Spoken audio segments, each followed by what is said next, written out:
Other than maybe working on your tan, there's not much that is more popular than having a drink or three while on your cruise.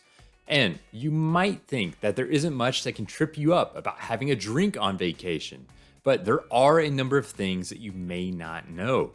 From things that can save you serious money on your bar tab to rules around the fine print on those drink packages that are so popular, here are my best secrets, tips, and things to know about cruises and your favorite alcoholic beverages. If you want to have a beer or a cocktail on your cruise, then be ready to open up your wallet. Of course, prices for different drinks will vary. In general, however, I like to say that the cost of drinks are stadium prices. So if you were to head to a ball game, then you have an idea of what drinks cost on a cruise. For beers, expect to pay around $7 to $9 each. Cocktails, they tend to run about $11 to $14 each.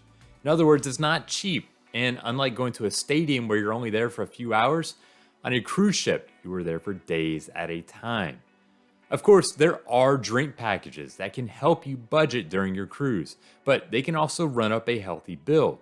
In other words, if you want to drink on the ship, then expect to spend some money. If you do want the drink package, then you can save some money by booking it early. Cruise lines, they will offer early booking discounts when you book ahead of time. For instance, Carnival, they offer $5 per day off the price of the package versus buying on board.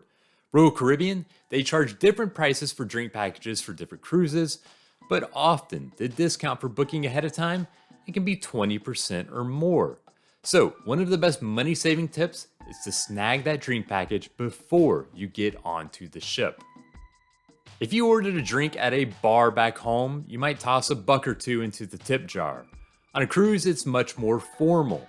Whether you order one drink or 10, you will have a gratuity tacked onto the menu price. This charge is normally 15 to 20% depending on the cruise line. For instance, NCL, they charge 20%. Carnival and Royal Caribbean, they charge 18%.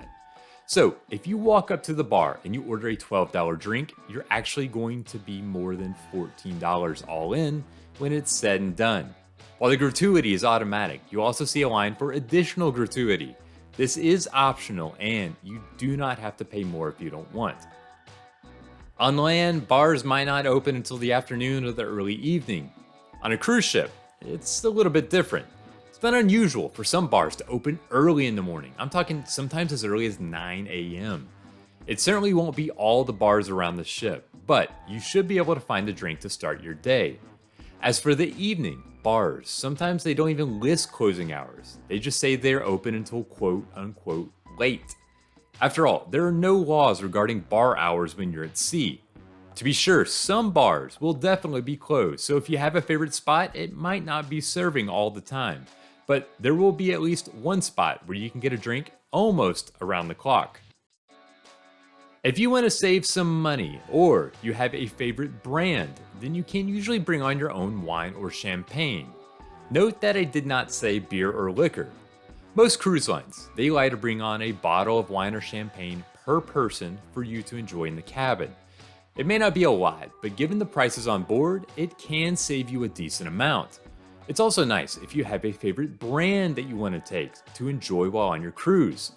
Unfortunately, the allowance, it's limited to only wine and champagne. The cruise lines, they don't allow you to bring on beer or liquor. Of course, given the cost and the restrictions on alcohol that I've mentioned, you might be wondering about sneaking it on with you when you board. You aren't alone. In that case, you should know that the cruise lines, they check your luggage for alcohol when you board. That includes x-raying your bags and often hand-checking any liquids that you do bring on. For instance, you'll likely see a table with security checking non-alcoholic drinks that are being brought on like sodas or water. And cruise lines, they've seen it all. The mouthwash bottles, the fake sunscreen tubes, you name it. If you're caught, expect your alcohol to be confiscated and not returned. Still, I have traveled with people that have used those collapsible flasks hidden in clothing and then put into their luggage.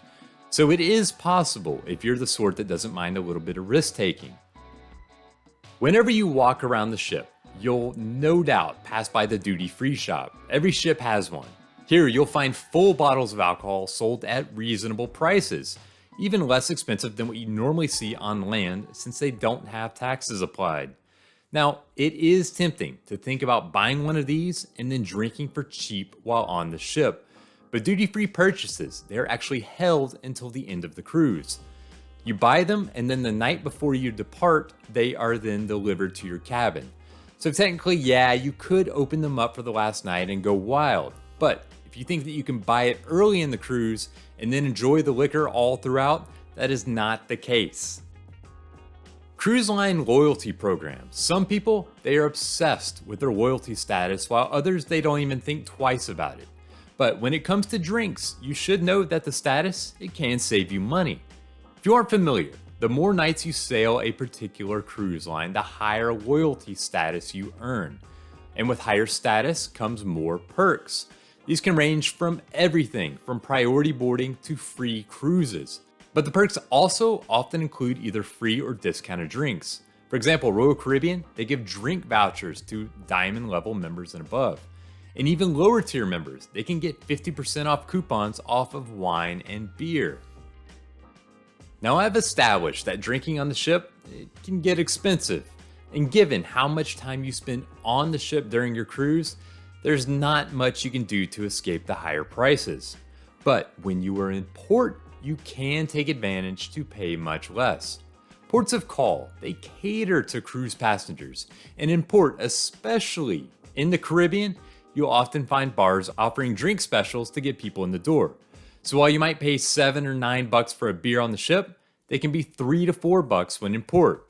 If you don't have a drink package, then taking advantage of it can save you serious money if you plan to have more than a drink or two. When you visit different bars around the ship, you'll notice that they often have different atmospheres and different vibes. So there might be a sports bar, and a pool bar, and then a wine bar, and more.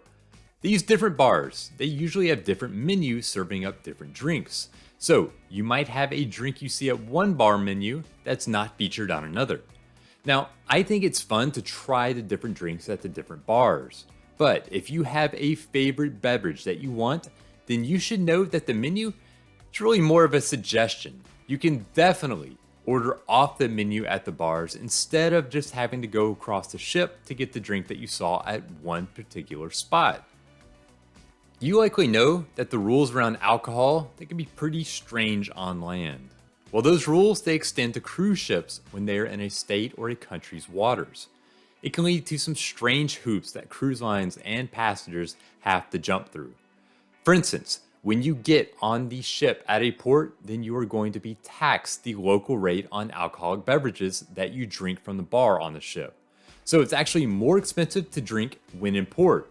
And sometimes there are other rules. Like in Texas, Carnival, they don't offer the use of drink packages until the start of the second day due to state laws. And in Canada, there are restrictions that allow only one bar per deck to be open while in port. Now, if you are out in the middle of the ocean, then you don't have to worry about these restrictions. But in port, sometimes the rules and the regulations, they can get a little strange.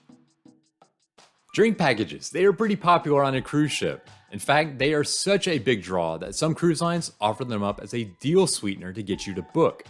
But you need to know the fine print of that deal before you buy. Norwegian Cruise Line is the biggest example. They offer free at sea, which adds in things like Wi-Fi and the drink package to your booking. But while they say that the drink package is free, you do have to pay the gratuity charge that you would otherwise pay if you bought the package standalone. It's about $20 per day per person for this charge. So on a week-long cruise, that free drink package comes out to about $140 per person. Now that's not bad, but it's definitely not what many people would consider free. Hey, thank you for watching. If you have questions about alcohol on a cruise, toss them in the comments below. And as always, be sure to check out Cruzely.com or the rest of the YouTube channel for everything to know before you sail. And until next time, happy cruising.